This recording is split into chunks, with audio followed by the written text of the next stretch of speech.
Hello. We decided not to prepare our dinner because we're gonna show you one of our favorite Khmer food, street food, because it's literally on the side of the street. So it's called locha, and we're gonna show you how it's made.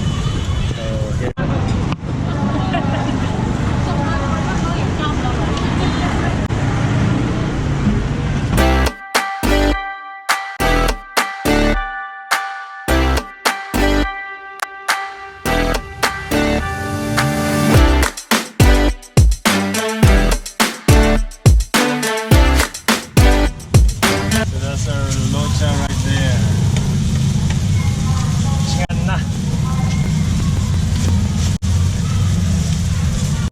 So we took our locha home and we're gonna dig in a little later.